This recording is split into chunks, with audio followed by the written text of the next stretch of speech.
Introducing Christian words like spirit, pray, creator, and sacred into the Wabanaki worldview. The Jesuits and British missionaries reframed traditional spiritual concepts to align with Christianity. These words replaced or altered existing ideas while embedding European theology into indigenous culture. In the animistic worldview of the traditional Wabanaki, everything in the natural world, animals, rivers, mountains, trees, has a spirit, often called Manitou.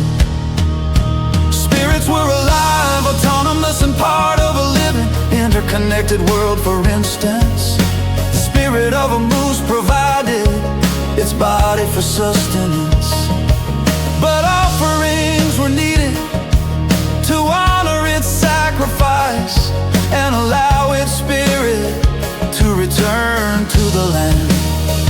Under Christian influence, the word spirit was introduced to describe the soul or presence of God. Missionaries equated Christian theology with Wabanaki beliefs.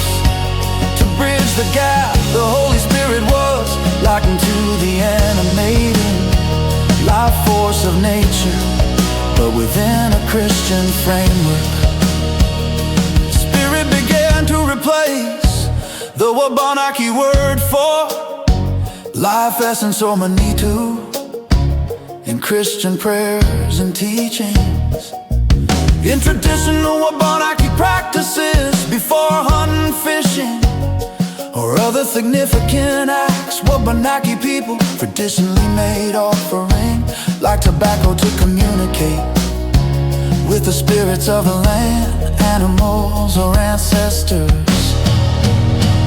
Under Christian influence, missionaries taught Wabanaki people to pray to God, replacing spiritual offerings with requests of pleas for forgiveness, protection, or favor. This shifted the relationship between humans and the spiritual world. Instead of honoring spirits as equals,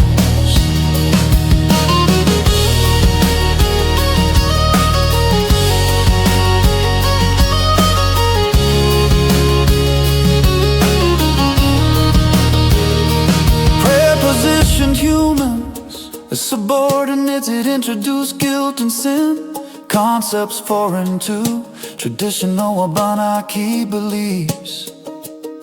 This also disrupted indigenous relationships with the natural world. In traditional Wabanaki, sacredness was tied to relationships with the natural world, not an abstract holiness.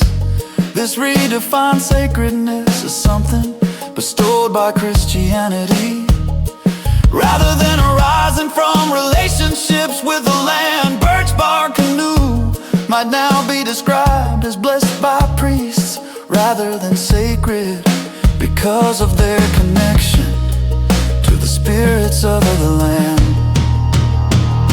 Wabanaki people adopted Christian terminology, calling crosses or holy water sacred as they attended Catholic services. Wabanaki's spirituality saw spirits in all things. Christianity's centralized spiritual power in one divine being. Prayer replaced physical acts like offerings. Traditional sacred sites were marked with crosses to declare the land Christian, as part of a larger colonial strategy to convert and assimilate indigenous peoples. All this created a unique, non-traditional, non-scientific Wabanaki spiritual identity that still persists today.